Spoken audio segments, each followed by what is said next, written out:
এই দেশের কোরআনের ময়দানের যিনি প্রকৃত পাখি, ওই পাখিটাকে আমরা হারিয়ে ফেলেছি।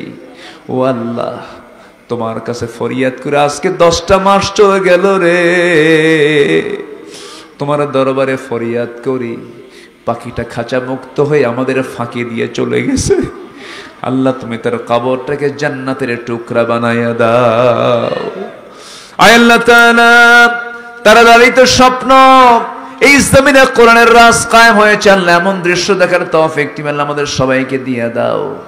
দুনিয়া থেকে কোন দিন বিদায় নেব জানি না, তবে যেদিন মরে যাব রে, টান মেরে ঘর থেকে বের করে দেবে। জীবনের শেষ গোসলটা হয়ে যাবে, মরা মুখ সব দেখে দেখে চলে যাবে। কবরে শোয়া দেবে, বাঁশ চাপা দিয়ে সবাই চলে আসবে। 24 ঘন্টা যাবে না, মাথার চুলগুলো খসে খসে পড়বে। 3 দিন যাবে না, চামড়াগুলো গলে গলে পোকার পেটের খাবার হয়ে যাবে। মাত্র 7টা দিন পেটের নারী ভরে সব চোখ মুখ কান নাক দিয়ে বের হওয়া শুরু হয়ে যাবে। কিম্বুত কিমাকার চেহারা হয়ে যাবে। আমার দেহ পোকার নিয়ন্ত্রণে চলে যাবে রে। 3টা মাস কবর খনন করা যখন শুরু হবে, 3টা মাস পরে যদি কবর খনন করা হয়, দেখা যাবে কয়েকটা হাড় ছাড়া আমার দেহে আর কিছুই না, সব মাটি খেয়ে শেষ করে ফেলে দিয়েছে।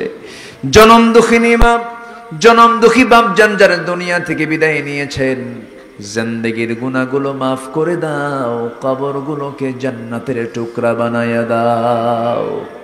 অনেকে আমার সঙ্গে হাত তুলেছেন, 2টো হাত পেতে আছেন। অনেকে মা হারিয়েছেন, বাবা হারিয়েছেন। ঈদুল ফিতর আসে, ঈদুল আজহা চলে আসে রে। ছোটবেলায় মার কত স্মৃতি, বুড়াকালে অনেকে হাত তুলেছেন, অনেকে বাপ হারিয়েছেন, মা হারিয়েছেন। আল্লাহ গো, তোমার কাছে ফরিয়াদ করি, দুনিয়ার সব খবর জানা যায়, দেখা যায়, জানা যায়, কিন্তু কবরবাসী যদি কেউ হয়ে যায় একবার, কবরের কোনো খবর দুনিয়াবাসীর কাছে থাকে না রে। সেই মা সেই বাবা যারা কবরবাসী হয়েছেন, জিন্দেগির গুনাহগুলো মাফ করে দাও, কবরগুলোকে জান্নাতের টুকরা তুমি আল্লাহ বানায়া দাও। এমন ভাই আমার সঙ্গে হাত তুলতে পারেন যিনি নিজের হাতে নিজের মাকে দাফন করেছেন, নিজের বাবার লাশ নিজের পিঠে বহন করে কবরে শোয়া দিয়েছেন। সে আব্বা আম্মা যারা চলে গেল রে, জিন্দেগির গুনাহগুলো মাফ করো, কবরগুলোকে তুমি আল্লাহ জান্নাতের বাগিচা বানায়া দাও। আব্বা আম্মার জন্য কি দোয়া তাও তুমি আল্লাহ শিখিয়ে দিয়েছো। হাতটা উঁচু করুন, চক্ষুটা বন্ধ করুন, আল্লাহর শেখানো দোয়াটা পরে আওয়াজ দিয়ে দিয়ে সবাই বলুন, রব্বির হামহুমা কামা রব্বায়ানি সগীরা, রব্বির হামহুমা কামা রব্বায়ানি সগীরা, রব্বির হামহুমা কামা রব্বায়ানি সগীরা। আল্লাহ তাআলা বিশেষ করে মাহফিলটার আয়োজন করলেন যারা, শোনার জন্য।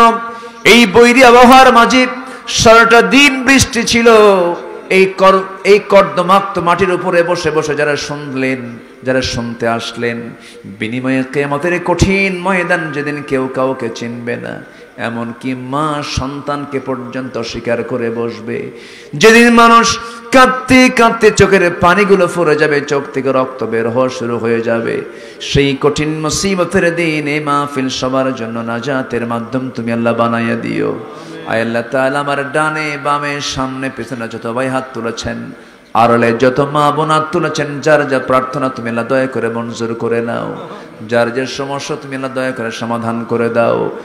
আয় আল্লাহ তাআলা, পারিবারিক সমস্যা তুমি আল্লাহ সমাধান করে দাও।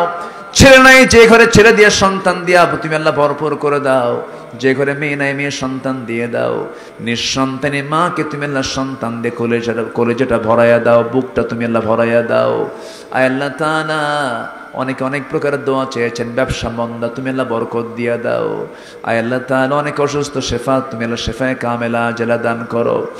অসুস্থ ব্যক্তিকে সুস্থ করে দাও, রোগাক্রান্ত থেকে রোগ মুক্ত করে দাও, ঋণগ্রস্তকে ঋণ মুক্ত হওয়ার তৌফিক তুমি আল্লাহ দিয়া দাও।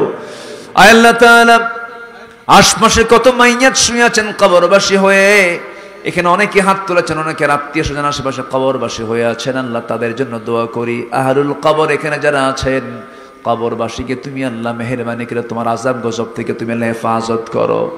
আয় আল্লাহ তাআলা গোটা দুনিয়ার মুসলমানদের জন্য দোয়া করি, মুসলমানদের পায়ের তলায় আজকে মাটি নাই।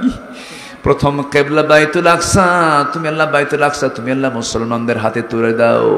180 কোটি মুসলমানের জন্য আল্লাহ একটা ওমর তুমি আল্লাহ পাঠায়া দাও। সালাউদ্দিন আইয়ুবের মতো একজন মুজাহিদ মিল্লাত তুমি আল্লাহ পাঠায়া দাও। আয় আল্লাহ তাআলা তোমার ঘর জিয়ারা করার জন্য লক্ষ লক্ষ মুসলমান তোমার ঘরে যায়, তোমার নবীর কবরের পাশে গিয়ে সালাম দেয়। অনেকে যারা যেতে পারেন নাই, মেহেরবানি করে জীবন অন্তত একটা বার প্রিয় নবীর কবরের পাশে গিয়ে সালাম দেওয়ার তৌফিকটা তুমি আল্লাহ দিয়া দিও। যে নবী আমার উম্মতি উম্মতি বলে সারা জীবন কেঁদেছে, কবরে শুয়ে শুয়ে কাঁদতেছে, কাল হাসরে সবাই বলবে নফসি নফসি, আমার নবী বলবেন উম্মতি উম্মতি। আল্লাহ সেই নবীকে জীবনের চাইতে বেশি মোহাব্বত করার তৌফিক দিয়া দাও, নবীর দল করার তৌফিক দিয়া দাও, নবীর সমস্ত সুন্নাহ মেনে চলার তৌফিক তুমি আল্লাহ দিয়া দাও। আয় আল্লাহ তাআলা এই দেশের কোরআনের ময়দানের যিনি প্রকৃত পাখি, ওই পাখিটাকে আমরা হারিয়ে ফেলেছি। ও আল্লাহ তোমার কাছে ফরিয়াদ করে আজকে 10টা মাস চলে গেল রে, তোমার দরবারে ফরিয়াদ করি, পাখিটা খাঁচা মুক্ত হয়ে আমাদের ফাঁকি দিয়ে চলে গেছে। আল্লাহ তুমি তার কবরটাকে জান্নাতের টুকরা বানায়া দাও। আয় আল্লাহ তাআলা তারা লালিত স্বপ্ন এই জমিনে কোরআনের রাজ কায়েম হয়েছে, আল্লাহ এমন দৃশ্য দেখার তৌফিক তুমি আল্লাহ আমাদের সবাইকে দিয়ে দাও। দুনিয়া থেকে কোন দিন বিদায় নেব জানি না, তবে যেদিন মরে যাব রে টান মেরে ঘর থেকে বের করে দেবে, জীবনের শেষ গোসলটা হয়ে যাবে, মরা মুখ সব দেখে দেখে চলে যাবে, কবরে শোয়া দেবে, বাঁশ চাপা দিয়ে সবাই চলে আসবে। 24 ঘন্টা যাবে না, মাথার চুলগুলো খসে খসে পড়বে, 3 দিন যাবে না, চামড়াগুলো গলে গলে পোকার পেটের খাবার হয়ে যাবে। মাত্র 7টা দিন পেটের নারী ভরে সব চোখ মুখ কান নাক দিয়ে বের হওয়া শুরু হয়ে যাবে, কিম্বুত কিমাকার চেহারা হয়ে যাবে, আমার দেহ পোকার নিয়ন্ত্রণে চলে যাবে রে। 3টা মাস কবর খনন করা যখন শুরু হবে, 3টা মাস পরে যদি কবর খনন করা হয়, দেখা যাবে কয়েকটা হাড় সারা আমার দেহে আর কিছুই না, সব মাটি খেয়ে শেষ করে ফেলে দিয়েছে। এই তো আমার জীবন রে আল্লাহ, সে অন্তিম সময় যখন চলে আসবে, জবানে জারি করে দিও লা ইলাহা ইল্লাল্লাহু মুহাম্মাদুর।